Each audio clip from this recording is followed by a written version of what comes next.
بالله من الشيطان الرجيم. بسم الله الرحمن الرحيم.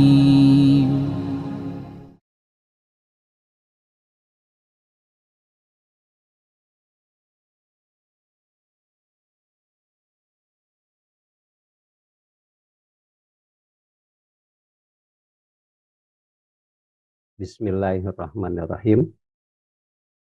Assalamualaikum warahmatullahi wabarakatuh.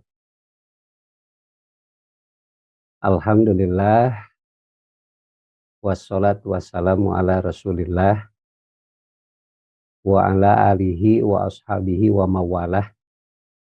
Asyhadu an la ilaha illallah wahdahu la syarikalah wa asyhadu anna Muhammadan abduhu wa rasuluh la nabiyya ba'dah. Para ibu, bapak yang online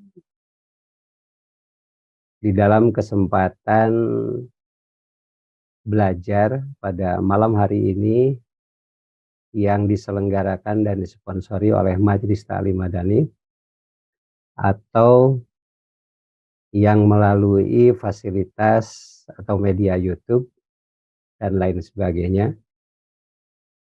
Terlebih dahulu marilah kita memanjatkan puji dan syukur kehadirat Allah Subhanahu wa taala pada kesempatan saat ini kita dapat bermuwajahah, dapat bersilaturahim, dapat bertemu walaupun di udara secara online. Mudah-mudahan pertemuan ini menjadi rahmat, wahana untuk turunnya rahmat dari Allah Subhanahu wa taala. Mudah-mudahan Allah memberkahi kita sehat, afiat, dan yang lebih utama adalah berkah. Ustadz Irsyad, terima kasih sudah mengawali. Namun tadi saya mendengarkan Ustadz Dudi Mutakin, mungkin karena kesibukan ya perlu untuk istirahat. Mudah-mudahan Ustadz Dudi diberi oleh Allah kesehatan, keafiatan untuk menunaikan apa yang menjadi perannya bagi kemaslahatan umat. Ustadz Dudi sangat diperlukan oleh kita semua. Mudah-mudahan diberi oleh Allah keafiatan. Amin. Hadirin hadirat yang dimuliakan Allah, pada malam hari ini insya Allah kita akan mengkaji tentang keturunan.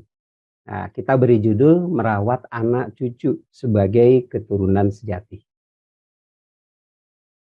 Kalau disebut anak cucu sebagai keturunan sejati, berarti ada anak keturunan yang tidak sejati, gitu ya Ustadz Irsyad.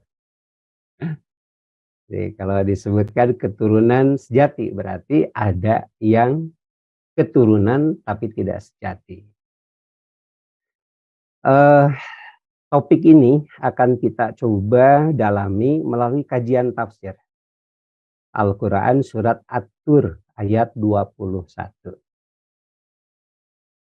Ayatnya bisa Bapak dan Ibu cermati di layar. A'udzubillahi minasyaitonirrajim. Bismillahirrahmanirrahim. Wallazina amanu wattaba'athum dzurriyyatuhum biimanin alhaqna bihim dzurriyyatahum wa ma alatsnahum min amalihim min syai'in kullu mri'im bima kasaba rahinun.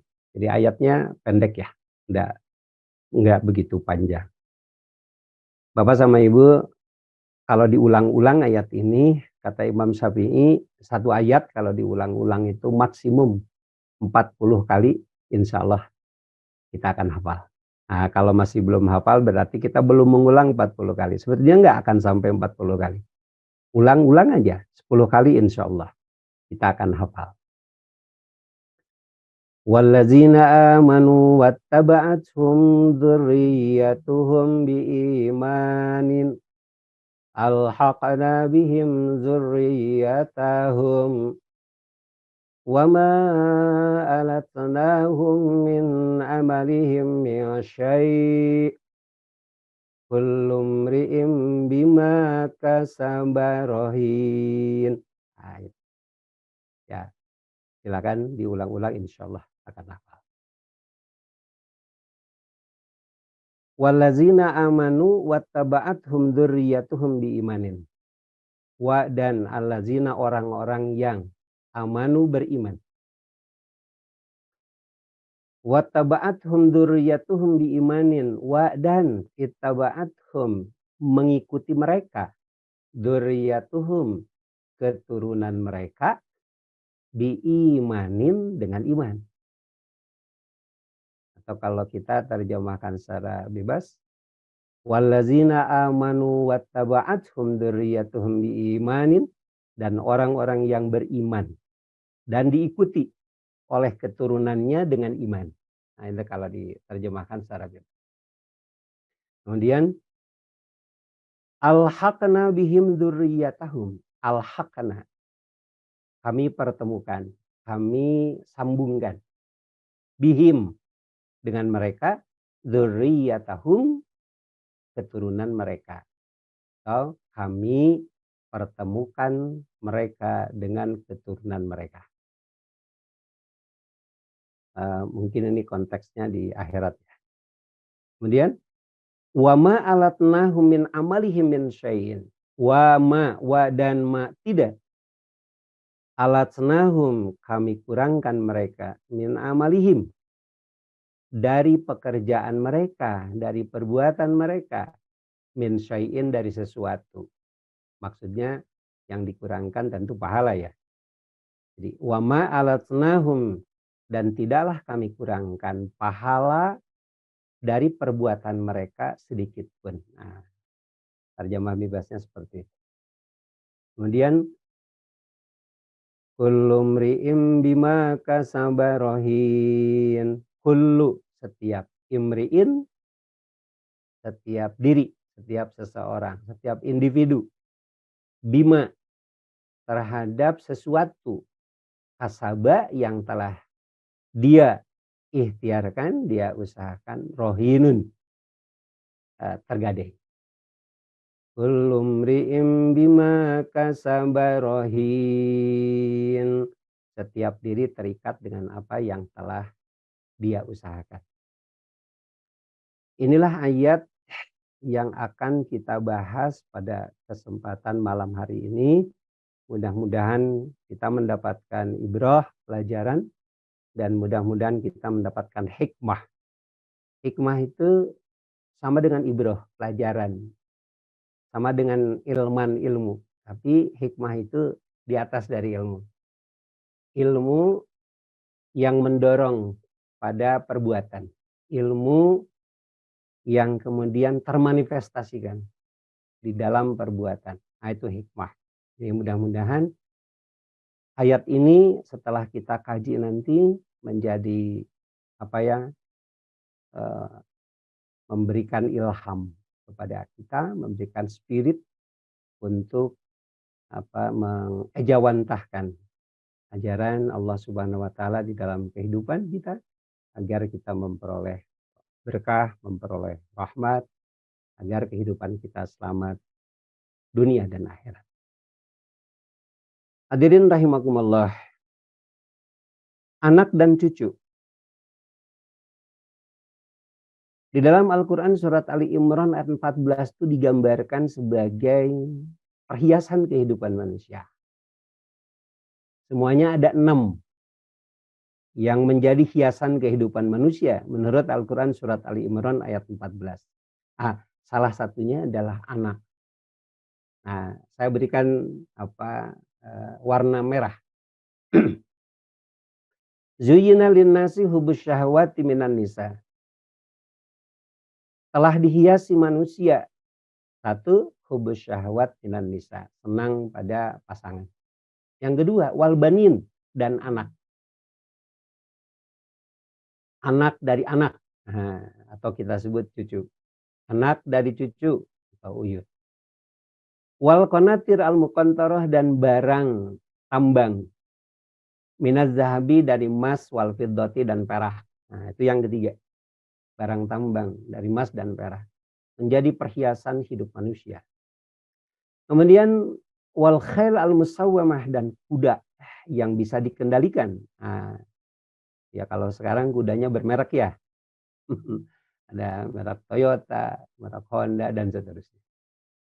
Kemudian wal an'am, dan binatang ternak. Lalu wal hars, dan tanah. Ya, sawah, kebun. Nah, jadi ada 6. Zalika mata'ul hayatid dunya. Yang demikian itu adalah mata'un. Apa ya? Perhiasan dari kehidupan dunia. Ya artinya ya boleh kita memiliki yang 6 tadi gitu. Nah, kemudian wallahu indahu husnul ma'ab, dan Allah pada sisinya ada tempat kembali yang terbaik.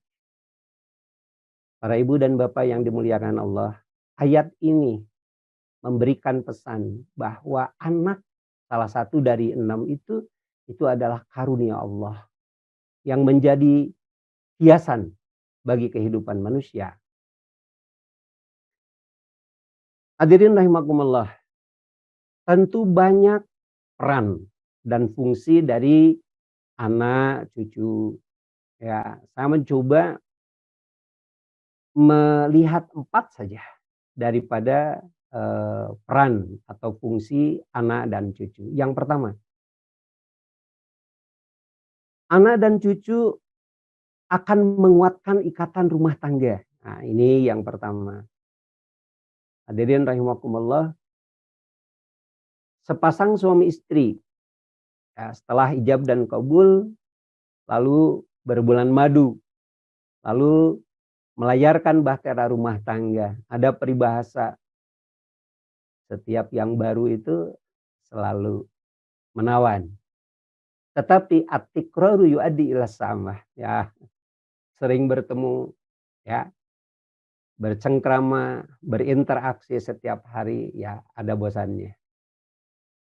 Hadirin rahimakumullah, pergaulan berdua suami istri, ya, batur salemur, batur sasumur, batur sakasur. Ada saat-saat ya mungkin bagian dari dinamika kehidupan manusia. Ada saat-saat di mana rumah tangga dihadapkan pada tantangan. Keberadaan anak itu bisa mengikat. Hadirin rahimakumullah, mengikat hubungan suami istri. Dengan demikian maka penting sekali bagi sepasang suami dan istri untuk bisa menyegerakan anak agar suasana kehidupan suami istri menjadi lebih dinamis dan akan mengikat. Ini yang pertama. Yang kedua, hadirin rahimakumullah, keberadaan anak cucu itu bukan sekedar mengikat hubungan suami istri yang tadi pada saat terjadi dinamika yang negatif dia akan menguatkan ikatan hubungan suami istri, tapi juga dia menguatkan keharmonisan kedua keluarga besar, keluarga dari suami, keluarga daripada istri. Dengan keberadaan anak dan cucu itu akan menjadi berkah. Lalu kemudian yang ketiga, hadirin rahimakumullah, keberadaan anak itu menjadi sumber dukungan emosional, menjadi sumber dukungan material, ya, baik sekarang maupun di masa tua. Ketika kita mendapatkan rezeki atau kita dapat anugerah, maka yang pertama kali akan kita share anugerah yang Allah berikan kepada kita adalah anak dan cucu kita. Ada peribahasa, bukankah kita mencari rezeki misalnya itu buat anak. Ya, kita suka seperti itu ya. Jadi ketika kita dalam kondisi senang, bahagia, ya kita akan mengeskalasi, meluaskan kesenangan, kebahagiaan itu yang pertama-tama itu adalah anak dan cucu. Tetapi dinamika kehidupan manusia ada kalanya kita dihadapkan pada suasana tantangan, hambatan, halangan, badan aja ada sakitnya, di kantor aja ada problematikanya, dimanapun kita berada selalu ada muarkilat, ada hambatan-hambatan. Atau dalam situasi ekstrim kita dihadapkan pada ujian, maka keberadaan anak dan cucu itu akan menjadi sumber dukungan emosional. Di masa tua ketika kita sudah mulai badan kita berkurang kekuatannya, melemah dayanya, maka keberadaan anak dan cucu kita itu menjadi dukungan material. Ya, bekerja ada saatnya pensiun. Nah, ketika bekerja punya pendapatan cukup. Selesai bekerja ya hanya tinggal 75% dari gaji pokok. Keberadaan anak dan cucu akan menjadi sumber dukungan material. Dalam beberapa kasus mungkin dialami oleh di antara kita ketika kita belum mampu untuk bisa meraih apa yang diharapkan gitu. Justru harapan itu terjadi melalui anak dan cucu kita. Rezekinya itu melalui anak, melalui cucu kita. Nah, jadi keberadaan mereka menjadi sumber dukungan emosional dan juga sumber dukungan material. Lalu yang keempat, Bapak sama Ibu, saya batasi aja dengan 4 ini, boleh dikatakan 4 faktor krusial yang menunjukkan akan peran daripada anak. Anak adalah pewaris karya, pewaris nilai, pewaris harta. Kita membangun sebuah budaya atau karya peradaban. Dalam konteks ekonomi kita membuat misalnya usaha, membuat kerajaan bisnis. Nanti siapa yang akan meneruskan? Yang akan meneruskan adalah anak cucu kita. Para ibu dan bapak yang dimuliakan Allah Subhanahu wa taala. Peran atau fungsi daripada anak dan cucu sebagai keturunan yang telah tadi kita gambarkan melalui 4 unsur itu menunjukkan akan keberadaan mereka sebagai anugerah. Ya, oleh karena itu penting sekali ya bagi mereka yang baru berumah tangga untuk segera ya menyegerakan untuk mendapatkan anak, sehingga tadi bisa menguatkan hubungan suami istri, mengharmonisasi hubungan kedua keluarga besar ya, dari keluarga suami, dari keluarga istri, menjadi dukungan emosi, dukungan materi, bahkan menjadi pewaris harta kekayaan. Bapak dan Ibu yang dimuliakan Allah, di dalam Al-Quran, nah kita akan mencoba membahas tentang anak kaitannya sama keturunan. Nah, di dalam Al-Quran, Allah Subhanahu wa taala menyampaikan pesan tentang keturunan itu paling tidak melalui 4 diksi. Yang pertama zuriyah, yang kedua nasl, yang ketiga nasab, dan yang keempat adalah ahl. Zuriyah salah satunya disebut di dalam Al-Quran surat Al-Kahfi ayat 50. Wa izqulna lil malaikati isjudu li adama fasajadu illa iblis kana minal jin fafasaqa an amri rabbih afatattakhidunahu wa dzurriyyatahu awliya'a min duni. Nah, di situ ada kalimat dzurriyyat. Artinya adalah keturunan. Dan ingatlah ketika kami berkata kepada para malaikat, sujudlah kalian kepada Adam. Lalu mereka sujud, kecuali iblis. Nah, iblis ini dari bangsa jin. Fafasaqa an amri rabbih, dia fasik. Ya, dari perintah Tuhannya. Afatattakhidunahu wa dzurriyyatahu awliya, apakah kalian akan menjadikan iblis wa dzurriyyatahu dan keturunannya auliya'a sebagai pelindung min duni selain daripada aku. Nah, ayat surat Al-Kahfi ayat 50 itu menyebut dzurriyyah. Dzurriyyah artinya adalah keturunan. Kata dzurriyyah ini diulang-ulang di dalam Al-Qur'an sebanyak 30 kali di dalam 20 tempat. Bapak dan Ibu yang dimuliakan Allah. Yang kedua nasal. Nasal diulang oleh Allah itu dalam 2 kali. Yang pertama di surat Al-Baqarah ayat 205. Wa idza tawalla sa'a fil ardi liyufsida fiha wa yuhlikal harsa wan nasla wallahu la yuhibbul fasad. Wa idza tawalla, dan jika berpaling, sa'a fil ardi, dia akan berikhtiar di muka bumi, liyufsida fiha, untuk membuat kerusakan padanya. Lalu wa yuhlikal harsa, dan untuk merusak al harsa, tumbuhan, wan nasla, dan keturunan.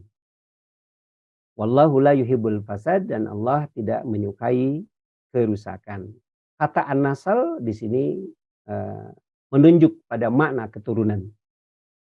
Ayat ini memberikan pesan bahwa orang yang berpaling dari nilai Allah, berpaling dari ajaran Allah, berpaling dari Islam, maka kelakuan mereka itu akan melakukan kerusakan di muka bumi. Nah, salah satu bentuk kerusakan yang akan diperbuat oleh mereka yang berpaling dari ajaran Allah adalah yuhlikal harsa. Mereka akan merusak al-harsa, merusak tumbuh-tumbuhan, merusak bumi, wan nasla, dan akan merusak keturunan. Maksudnya ya akan merusak manusia.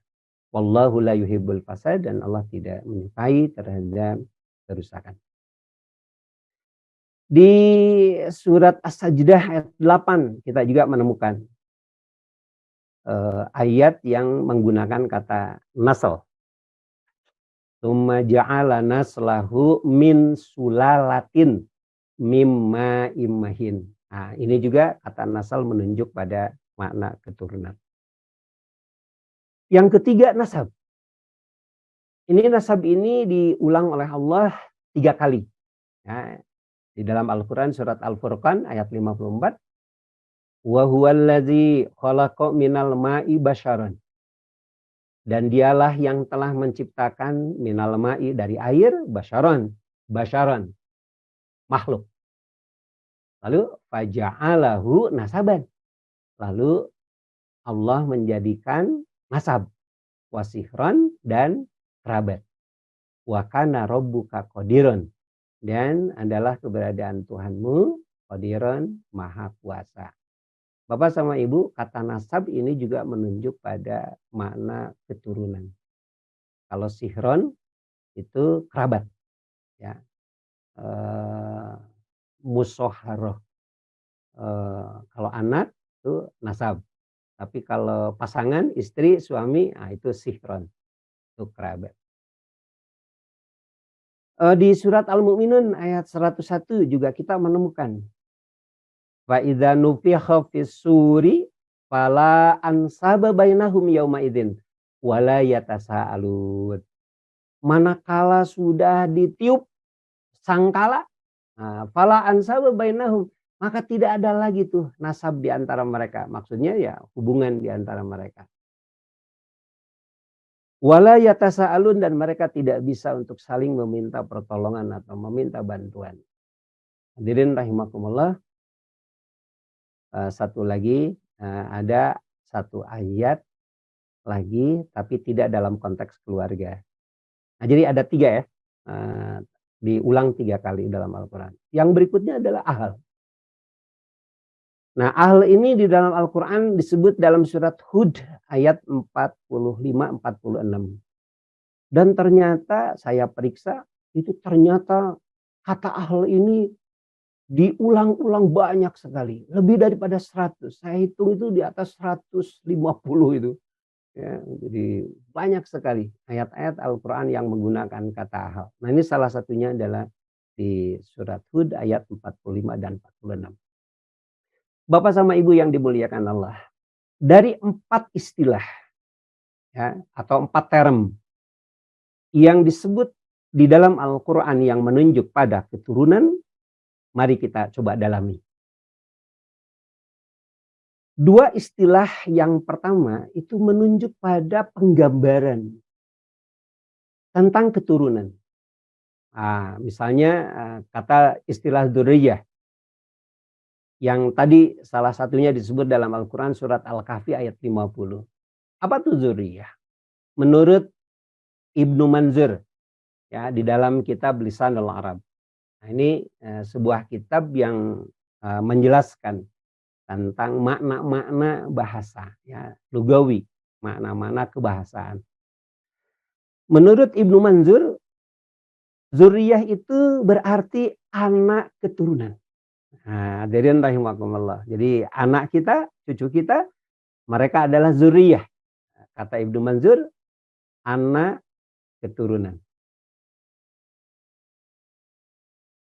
Di dalam kitab Taj al-Arush yang ditulis oleh Ibnu al-Athir, itu beliau menyebutkan jenis kelamin.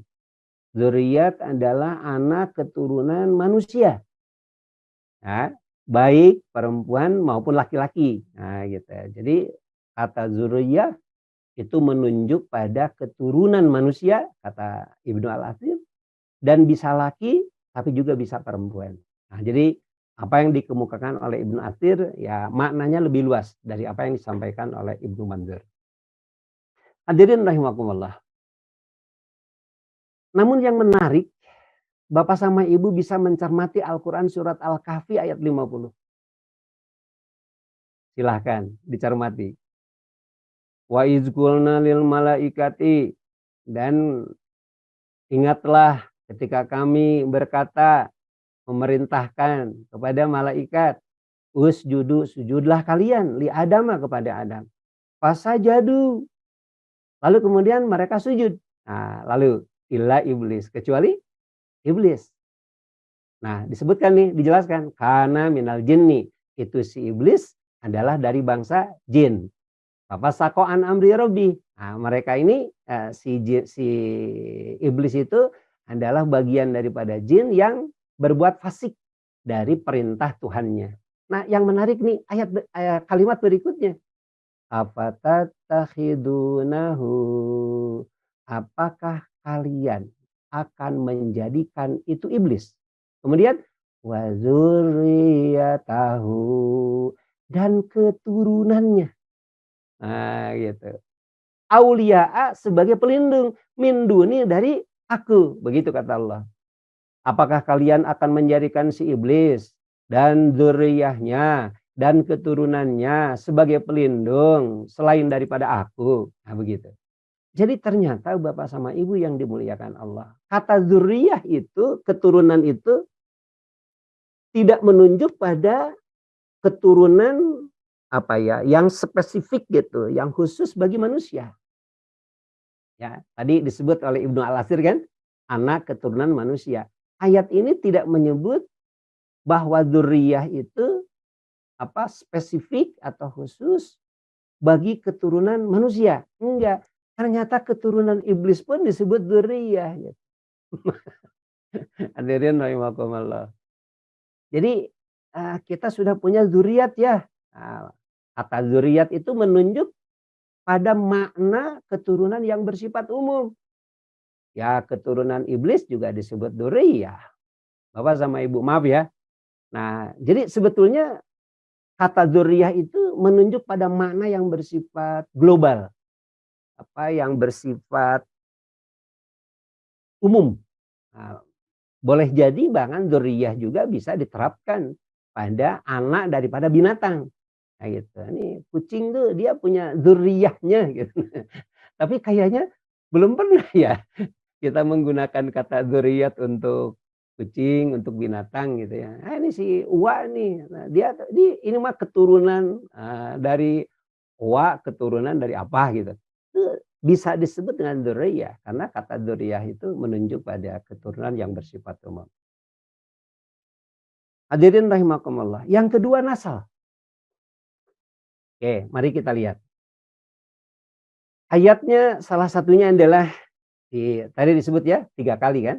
2 kali. Pada surat Al-Baqarah ayat 205. Wa idza tawalla sa'a fil ardi liyufsida fiha wa yuhlikal harsa wan nasla wallahu la yuhibbul fasad. Di dalam tafsir yang ditulis oleh Ar-Razi ya. Nah, Syekh Ar-Razi ini nama kitabnya itu adalah At-Tafsirul Kabir wa Mafatih Al-Ghaib. Saya paling senang sekali membaca kitab tafsir ini. Karena kitab ini memang pada masanya, pada saat beliau membuat tafsir ini, banyak orang yang mempertanyakan karena beliau mencoba untuk mengembangkan pemaknaan ayat Al-Quran itu melalui pendekatan bahasanya.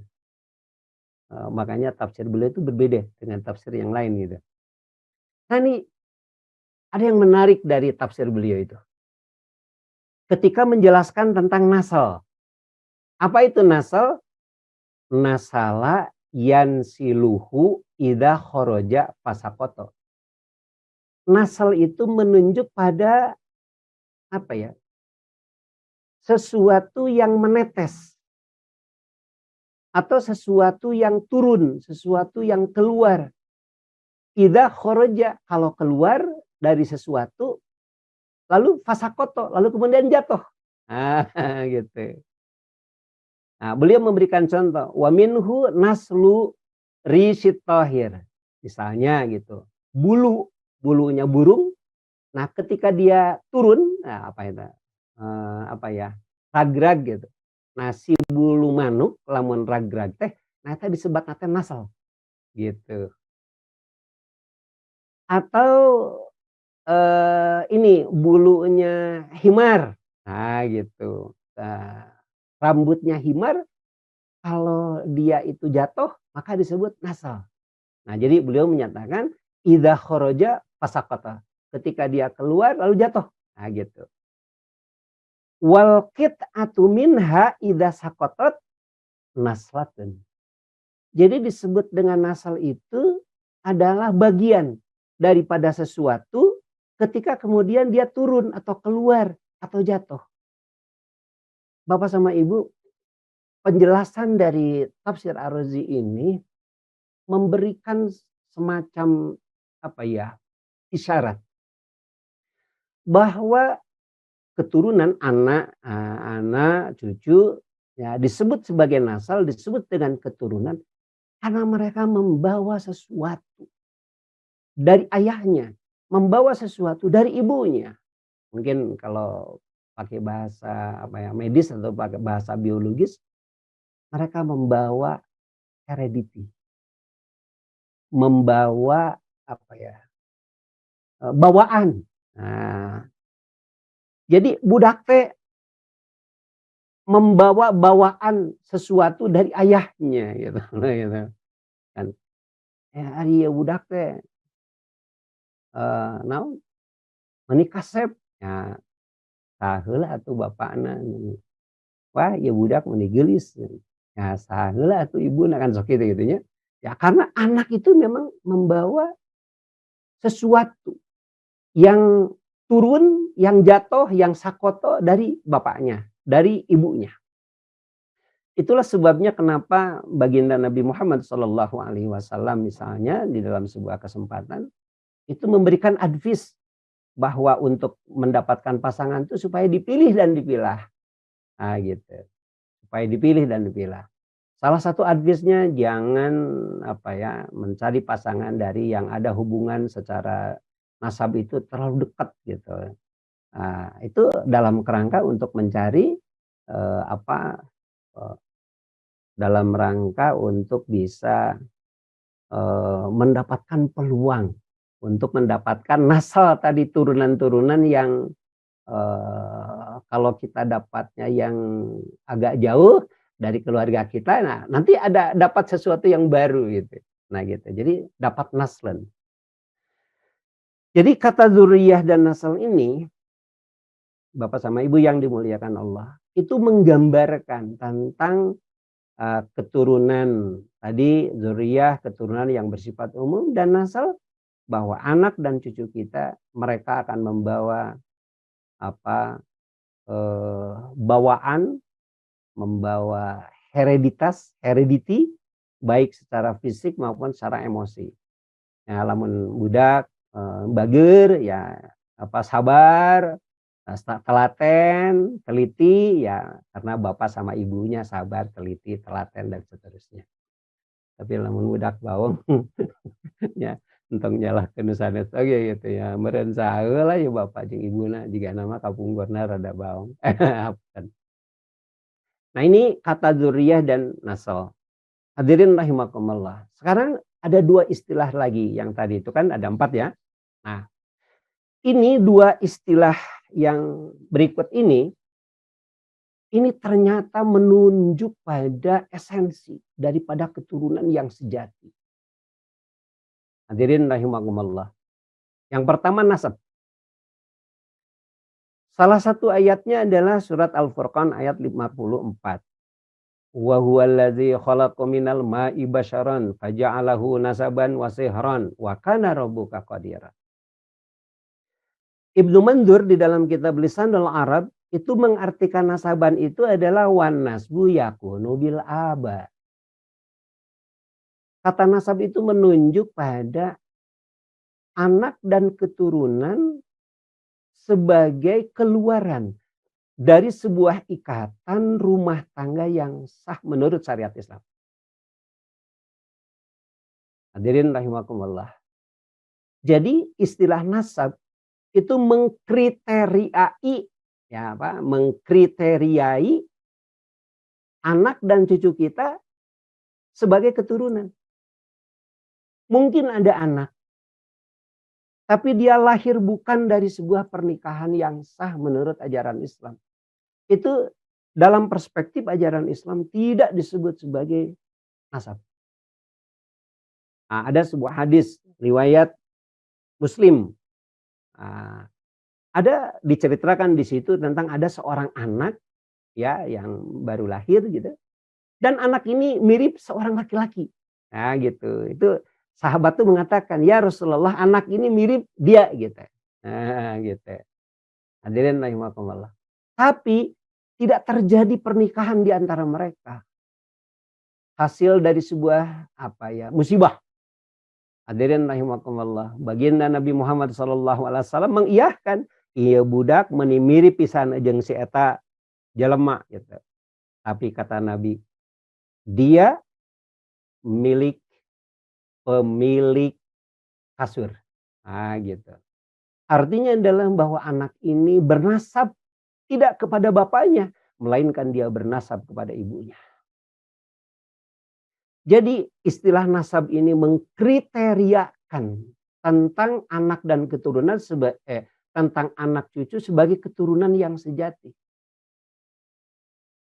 Ini memberikan pesan kepada kita agar kita mensiarkan akan pentingnya pernikahan. Hadirin hadirat yang dimuliakan Allah. Ulah ngalalaworakeun karena pernikahan. Gitu. Ulah ngalalaworakeun karena ijab kabul. Kalimatnya sangat ringkas. Saya tikahkan kamu kepada anak saya, kepada anak kandung saya dengan mas kawin sekian dibayar tunai. Nah, terus dijawab, saya terima nikahnya dengan mas kawin tersebut tunai. Ankah tuka bil mahari kaza nakdan. Qabil tu nikah bil maharil mazkur nakdan. Kalimatnya sangat ringkas. Tapi tidak boleh diabaikan. Kalimat yang ringkas itu akan menentukan bahwa anak yang lahir dari hasil hubungan suami dan istri yang sah menurut ajaran Islam itu disebut sebagai anak keturunan sejati. Ini kriteria yang pertama. Jadi nasab. Hadirin rahimakumullah, ini yang harus kita siarkan, harus kita ajarkan kepada anak cucu kita agar mereka kelak mendapatkan keturunan yang sejati, yaitu memiliki anak dan cucu. Tetapi anak dan cucu bukan sekedar keluaran dari hasil hubungan sahwatiyah, tetapi lahir dari sebuah hubungan yang sah menurut ajaran Islam. Ini yang pertama. Yang kedua, Bapak sama Ibu yang dimuliakan Allah. Kata ahl yang tadi saya tidak sempat menghitung dengan tuntas karena saking banyaknya. Saya mencoba membuka ini Al-Mu'jam al-Mufahras li Al-Fadhil Quran. Itu di situ disebutkan berapa jumlah ayat gitu ya. Kata ahl dengan bentukan lainnya. Misalnya ahlun, ahlika, ahlaka, dan seterusnya. Itu lebih daripada 150 diulang-ulang oleh Allah Subhanahu wa taala. Di surat Hud ayat 54 ayat 54 dan 56 ini 45 46. Mohon 45 46. Ayat 45 46 ini menunjuk pada keturunan yang esensial sekali. Wah, ini Bapak sama Ibu yang dimuliakan Allah. Ini surat Hud mulai ayat 40 itu bercerita tentang Nabi Nuh ya. Kita semua maklum bahwa Nabi Nuh diperintah oleh Allah untuk membuat kapal. Kapal bukan kapal terbang ya. Kapal layar. Di mana Kangjeng Nabi Nuh membuat kapal? Biasanya kalau orang bikin kapal laut ya di pinggir laut. Kalau bikin kapal ya di sisi walungan, di sisi situ gitu. Kangjeng Nabi Nuh membuat kapal di atas puncak gunung. Semua orang menertawakan. Yang menertawakan bukan saja tetangga, bukan saja teman, tapi anaknya sendiri. Hadirin rahimakumullah. Nabi Nuh mengingatkan kepada kaumnya, termasuk anak keturunannya itu, kepada anaknya, supaya mereka beriman. Salah satu imannya adalah bahwa Allah telah memerintahkan kepada Nuh untuk membuat kapal dan supaya masuk ke dalam kapal. Sebab Allah menjanjikan bakal ada bencana yang sangat besar yang tidak akan ada seorang pun yang bisa selamat daripada bencana besar tersebut, yaitu banjir, tsunami, banjir bandang. Hadirin rahimakumullah. Anaknya ingkar, tidak percaya kepada Nabi Nuh. Lalu kemudian benarlah ya, mulai itu air keluar, mulai air ngaguludug, mulai air itu membanjiri kampung, membanjiri kota. Hadirin rahimakumullah. Pada saat seperti itu Nabi Nuh mengingatkan, hendaklah kamu anakku beriman kepada aku. Beriman akan wahyu Allah yang telah disampaikan kepadaku. Salah satu implementasinya adalah kamu masuk ke dalam kapalku supaya kamu selamat. Anaknya dengan pongahnya dia berkata, Sa'awi ila jabalin ya'simuni minal ma'i. Yang namanya banjir matong boro-boro banjir bandang. Dalah banjir tsunami pun paling tinggi cuma 10 meter. Sa'awi ila jabalin, aku akan naik ke puncak gunung. Nah, Bapak sama Ibu, yang namanya gunung itu kan bisa 1000 meter, 2000 meter, bahkan ada yang 4000 meter di atas permukaan laut. Sa'awi ila jabalin ya'simuni minal ma'i. Aku akan naik ke puncak gunung yang akan melindungiku daripada air. Hadirin rahimakumullah. Singkat kata, anaknya dikejar oleh banjir, oleh air. Sampai Nabi Nuh menyaksikan anaknya mulai tenggelam. Kepalanya masuk ke air, muncul lagi. Masuk ke air, muncul lagi. Pada saat itu Nabi Nuh berdoa kepada Allah. Nah, doanya Nabi Nuh ini di agenda pada surat Hud ayat 45-46 ini. Robbi, Tuhanku, innabni, sesungguhnya eta budak abdi ayeuna nu keur tikerbek teh. Nah, mungkin gitu ya. Min ahli, adalah dari keturunanku. Bapak sama Ibu, silahkan cermati doanya Nabi Nuh, sangat sederhana sekali. Subhanallah, Masya Allah. Ya Tuhanku, sesungguhnya innabni, sesungguhnya anakku itu min ahli, dari keturunanku. Jika nama orang lamun ningali budak seperti itu, meureun ngadoan lagi moal kitu urang mah. Hadirin rahimakumullah. Jika nama panjang, ya Allah bantuan tulungan ya ini. Nabi Nuh itu doanya sangat apa ya? Kalau kita sebut doa intelektual itu. Doa yang menunjukkan orang yang sangat bijaksana. Robbi, Tuhanku, innabni, sesungguhnya anakku min ahli, dari keturunanku. Maksudnya, ya mungkin, ya Allah, iya budak teh anu bakal meneruskan karyaku, meneruskan kerajaanku, meneruskan dakwahku, ya mungkin gitu ya. Innabni min ahli. Bapak sama Ibu yang dimuliakan Allah, tapi apa yang terjadi? Wa inna wa'dakal haqqu. Ya Allah udah berjanji, dan janji Allah itu hak pun pasti terjadi. Ya tadi orang yang tidak percaya kepada Allah, ya oleh Allah akan dihanguskan. Ya. Hadirin rahimakumullah. Allah kemudian menjawab, ya Nuh, wahai Nuh, innahu laisa min ahlika. Nah ini Bapak sama Ibu yang dimuliakan Allah. Ini apa ya? Faktor yang kedua yang sangat esensial yang membuat anak dan cucu kita menjadi keturunan yang sejati. Innahu laisa min ahlika, eta budak anu keur tikerebek teh bener anak belahan jiwamu.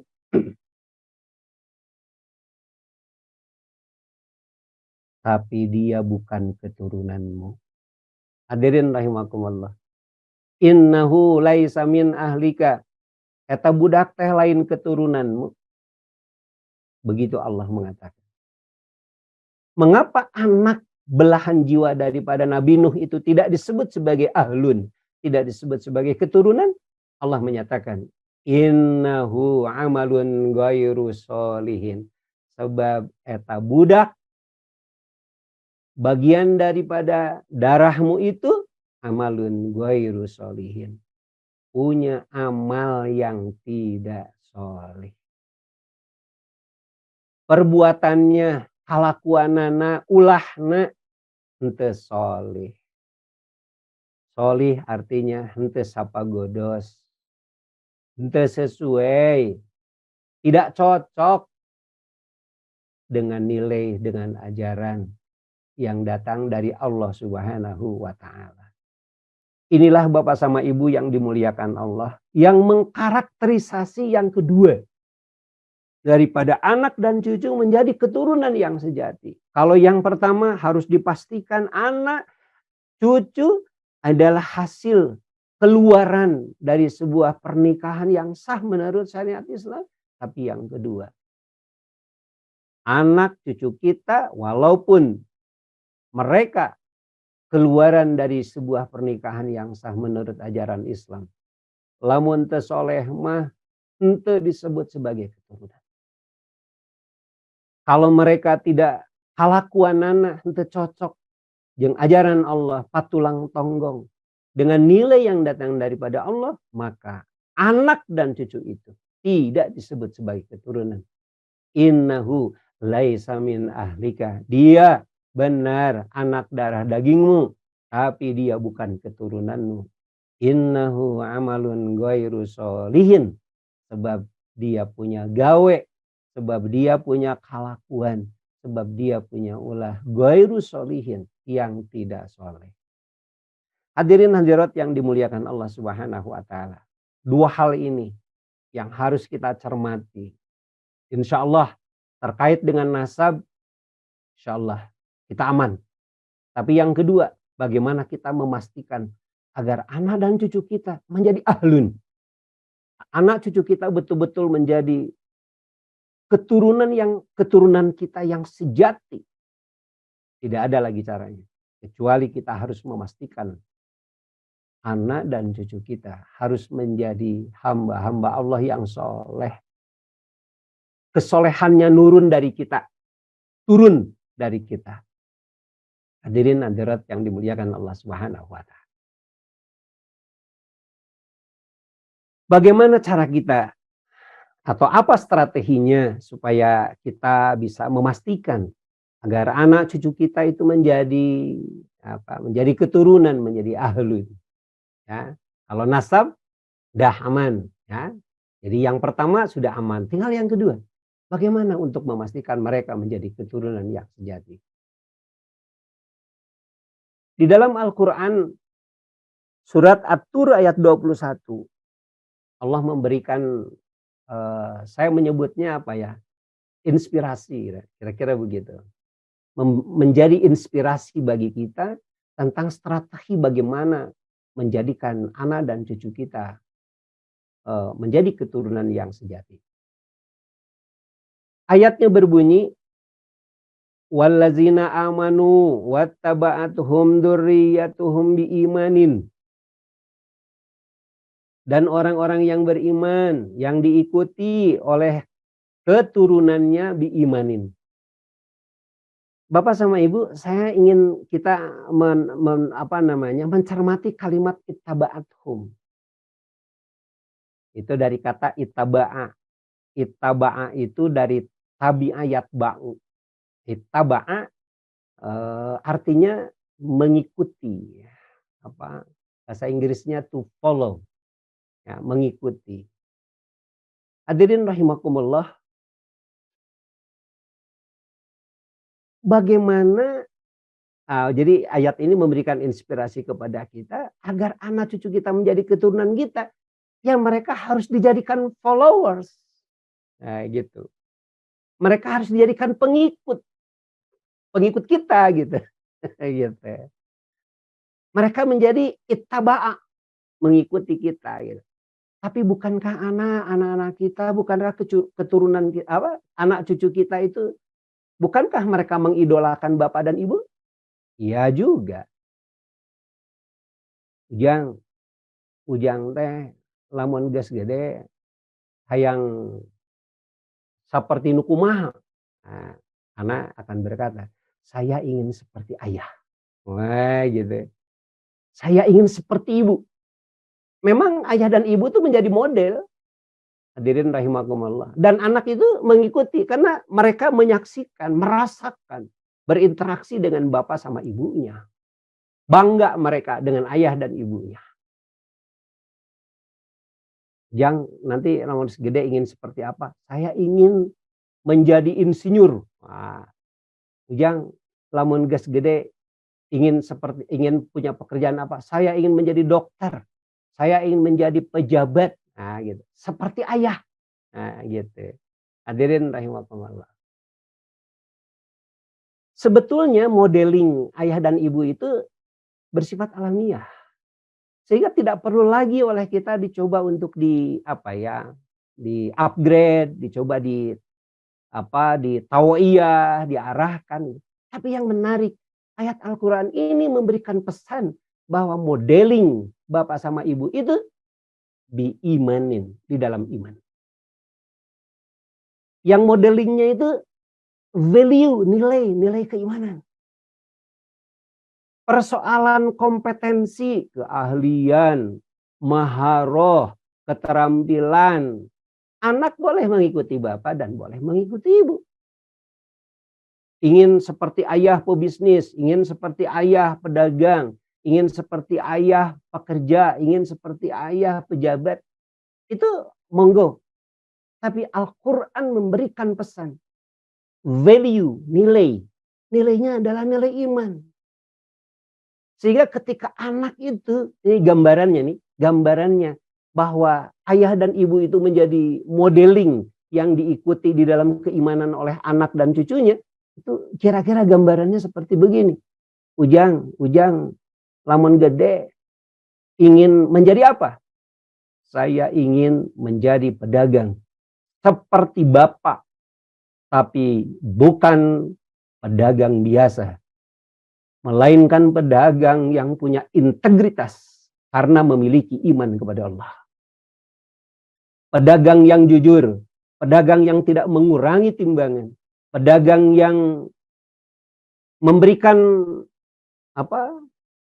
penghormatan kepada para pembeli, pedagang yang memenuhi janji, pedagang yang ketika berhutang dia bayar hutangnya, pedagang yang tidak menyalahi apa yang dia ucapkan, pedagang yang tidak menukar barang yang dibeli oleh orang dan tidak sedikit pun mengurangi timbangannya. Saya ingin seperti ayah, pebisnis, tapi pebisnis yang tidak meninggalkan ibadah kepada Allah. Pebisnis yang tidak meninggalkan ibadah, zakat, maliyah. Pebisnis yang selalu memenuhi kewajiban zakatnya, membersihkan hartanya dengan zakat. Pedagang yang ternyata saya ingin seperti ayah yang pedagang, yang ternyata mengalokasikan sebagian daripada keuntungannya untuk berbagi kepada fakir dan miskin. Hadirin rahimakumullah. Inilah modeling value, modeling dalam konteks qaimah, modeling dalam konteks nilai-nilai sebagai implementasi daripada keimanan. Ini yang dipesankan oleh Al-Quran surat At-Tur ayat 21. Ujang ingin seperti apa? Nanti Hayang ingin seperti apa nanti kalau di masa depan? Kalau Tuhan nanti ingin seperti apa? Saya ingin menjadi pejabat seperti ayah. Tapi bukan pejabat biasa.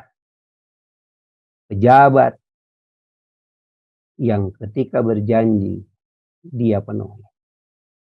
Pejabat yang amanah di dalam membuat anggaran. Pejabat yang amanah di dalam membuat laporan. Pejabat yang satu kata dengan perbuatan. Pejabat yang senantiasa berpihak kepada rakyat yang terzalimi. Saya ingin seperti ayah pejabat yang melindungi kepada fakir dan miskin, yang melindungi kepada kaum du'afa, yang melindungi harta milik rakyat, yang melindungi harta kekayaan negara daripada mereka yang mencuri, daripada mereka yang menggarung. Hadirin rahimakumullah. Begitulah modeling dalam aspek value. Ini yang dipesankan di dalam Al-Quran surat At-Tur ayat 21. Walladzina amanu wattaba'athum dzurriyyatuhum biimanin. Jadi bukan modeling dalam hal yang bersifat hissiyah, dalam hal yang bersifat visual, dalam hal yang bersifat nampak. Ya, keterampilan, keahlian, kompetensi, anak geus teu kudu diajari. Anak pasti akan mengikuti bapak sama ibunya. Anak akan mengikuti model bapak sama ibunya. Karena mereka bangga dengan bapak sama ibunya. Yang dipesankan di dalam Al-Quran surat At-Tur adalah nilai-nilai keimanan yang terimplementasi di dalam modeling ayah dan ibu. Hadirin hadirat yang dimuliakan Allah Subhanahu wa Ta'ala. Ada 4 hal yang ini 4 kategori, 4 domain ya, yang penting untuk kemudian kita dijadikan referensi di dalam modeling kedua ibu dan bapak bagi anak dan cucu untuk memastikan supaya mereka menjadi keturunan yang sejati. Yang pertama adalah iman. Kita mulai dari bawah nih, karena iman adalah sangat yang mendasar. Maka penting sekali ya anak cucu kita diberikan dasar iman dari sejak dini. Hadirin rahimakumullah. dari sejak anak usia dini sudah dikenalkan dengan keberadaan, dengan hakikat kehidupan.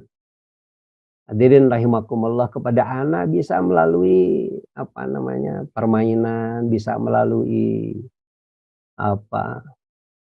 apapun yang kita ketika kita berinteraksi dengan anak sebetulnya bisa kita gunakan momentum untuk mengaitkan dengan keberadaan dengan iman.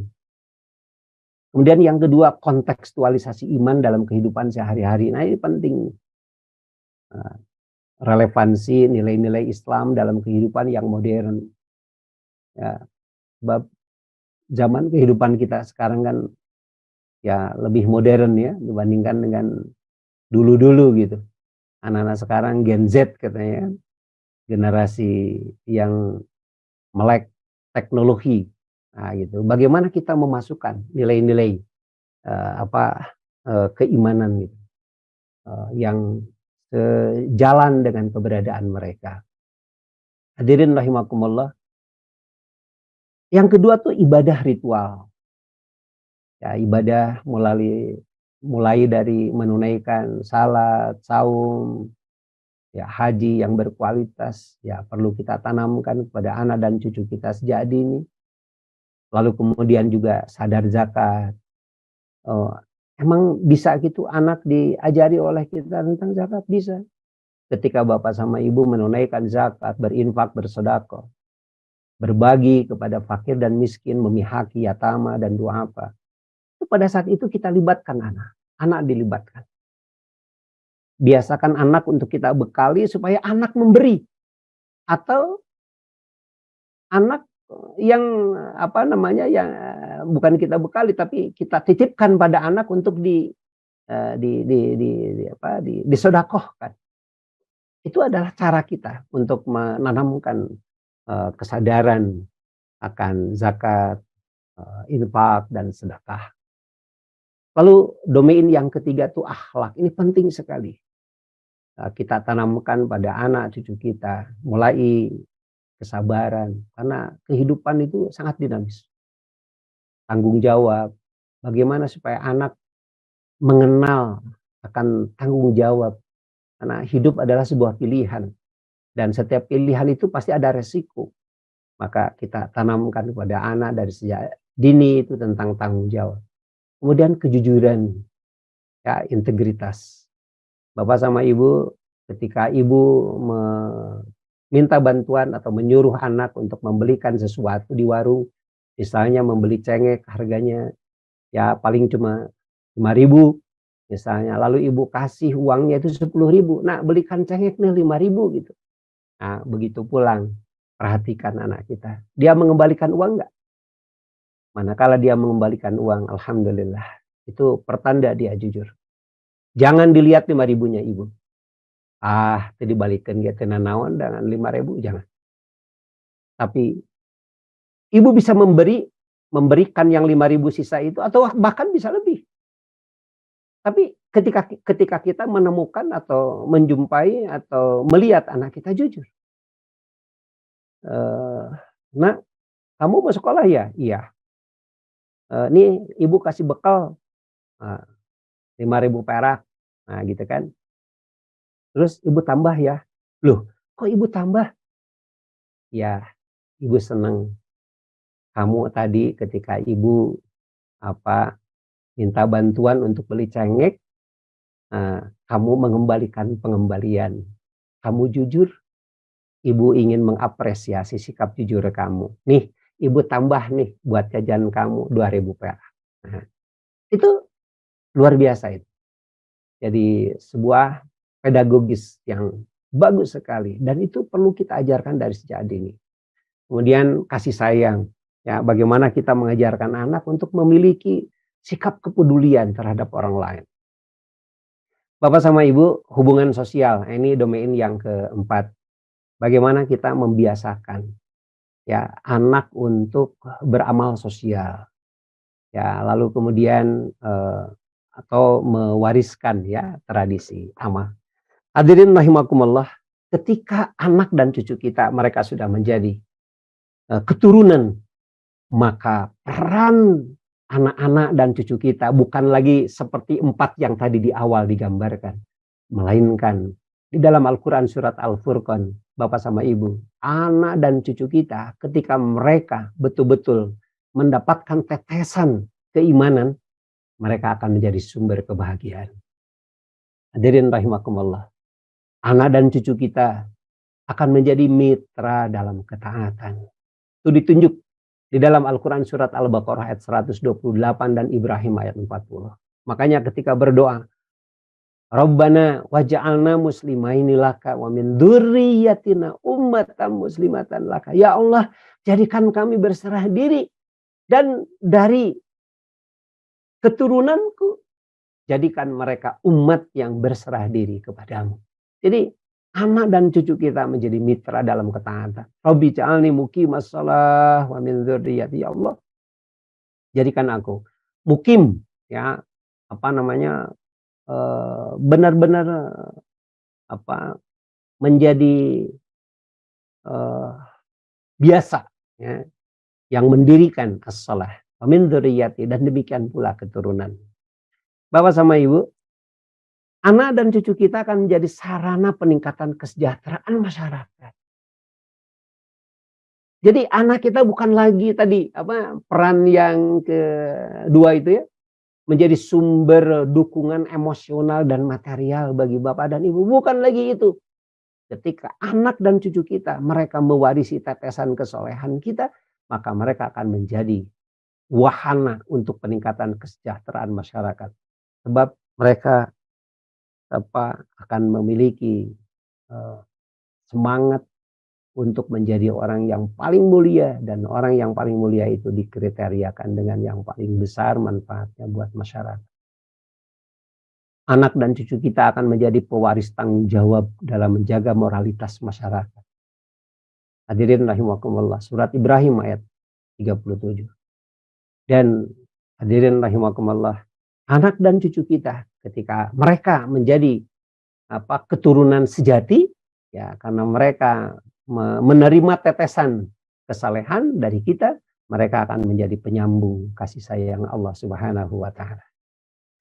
Hadirin hadirat yang dimuliakan Allah. Wallazina amanu wattaba'athum dzurriyyatuhum biimanin.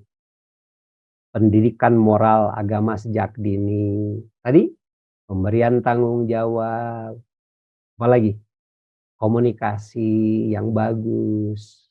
Dibutuhkan lingkungan yang bisa mendukung, ya, bi'ah, environment, lingkungan yang bisa mendukung pada mereka. Nah, keteladanan dari ibu dan bapak. Hadirin rahimakumullah. Nah, terakhir, doa dan spiritualitas. Jadi ikhtiar kita untuk merawat agar anak cucu kita mereka menjadi keturunan yang sejati, ya, tentu kita iringi dengan doa, sebab Allah yang menentukan hasil akhir dari ikhtiar kita. Hadirin hadirat yang dimuliakan Allah Subhanahu wa taala, di Al-Qur'an surat At-Tur ayat 21, Allah berjanji, ini janji dari Allah ini, bahwa kalau anak itu, cucu kita menjadi keturunan yang sejati, maka alhaqna bihim dzurriyyatahum. Itu al-haqna itu, ya, secara bebas, ya, akan dipertemukan gitu. Akan dipertemukan mereka dengan keturunannya. Nah, ini konteksnya kelak di yaumul qiyamah. Di dalam Al-Qur'an di ujung daripada surat bahasa, ya. Fa idza ja'atis shahah. Kemudian yauma yafirrul mar'u min akhihi wa ummihi wa abihi wa sahibatihi wa bani likulli imri'in minhum yauma idzin sya'nu yughni. Nah, Bapak sama Ibu, yauma yafirrul mar'u min akhihi. Kelak di yaumul qiyamah itu setiap orang itu akan lari dari orang lain. Yafirrul mar'u min akhihi, dari saudaranya. Wa ummihi wa abihi, dan dari ibunya, bahkan dari ayahnya. Alimun budak teh tepang sareng apana? Alimun budak tepang sareng ibuna. Lari.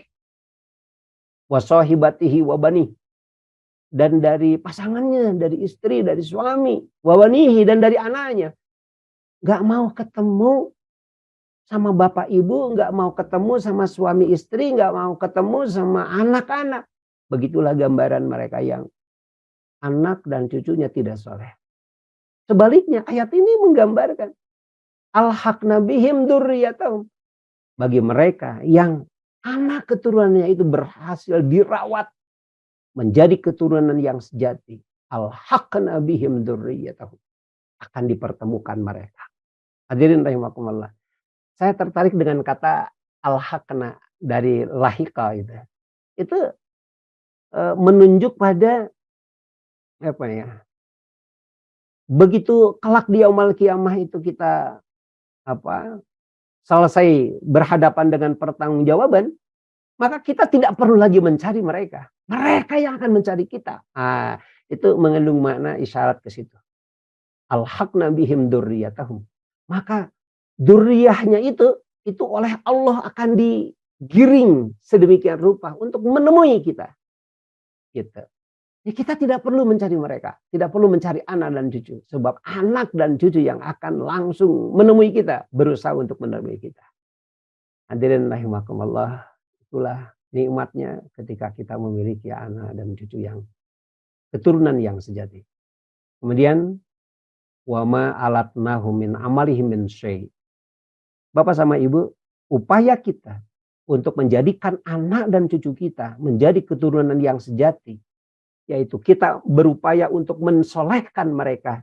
Nah, upaya mensolehkan itu tidak akan dikurangi oleh Allah pahala sedikit. Allah akan mengapresiasi Bapak sama Ibu yang dimuliakan Allah. Wa ma alatnahum min amalihim min syai'in. Ya, jangankan apa itu namanya perbuatan yang besar, memfasilitasi anak untuk pendidikan agama, ya memberikan bantuan yang konkret gitu kepada anak supaya anak menjadi orang yang saleh. Sekedar, maaf ini, sekedar misalnya menunjukkan saja misalnya, sekedar menunjukkan aja dengan ucapan saja gitu, bukan dengan bantuan fasilitas ya, sekedar menunjukkan saja. Maka sekecil apapun perbuatan baik itu. Nah, kira-kira ayat ini ke situ larinya. Wa ma alatnahum min amalihim min syai'. Moal ayat nuku Allah untuk diapresiasi. Apalagi kalau usahanya itu besar. Budak didorong, difasilitasi, didukung untuk menjadi yang saleh. Hadirin rahimakumullah. Maka sudah pasti Allah akan memberikan apresiasi yang sangat besar. Terakhir, hadirin rahimakumullah. Kullum ri'im bima kasaba rohinun. Setiap diri itu akan tergadai dengan apa yang telah dia upayakan. Bapak sama Ibu kita sayang kepada anak dan cucu kita. Tapi pada akhirnya setiap daripada kita akan mempertanggungjawabkan perbuatannya masing-masing. Jadi ayat ini memberikan inspirasi kepada kita bahwa kalau kita ingin bersama dengan anak dan cucu kita, ingin sekeluarga untuk berkumpul kembali kelak di yaumul qiyamah, maka tidak ada pilihan lain kecuali kita harus melakukan langkah-langkah yang memastikan agar anak dan cucu kita menjadi anak dan cucu yang saleh, yang memenuhi kriteria keturunan yang sejati. Hadirin rahimakumullah. Inilah tafsir dari Al-Quran surat At-Tur ayat 21. Ya, mudah-mudahan bermanfaat buat kita sekalian. Ayat ini memberikan inspirasi, ya, mengingatkan kembali kepada kita agar kita mencermati karunia yang Allah berikan kepada kita, yaitu anak dan cucu kita. Nah, anak dan cucu kita harus kita rawat ya dengan memastikan menjadi keturunan yang sejati, yaitu dengan mengikhtiarkan agar mereka menjadi hamba-hamba Allah yang saleh. Demikian Ustaz, mudah-mudahan ada manfaatnya buat kita sekalian. Aqulu qouli hadza wa astaghfirullah li wa lakum.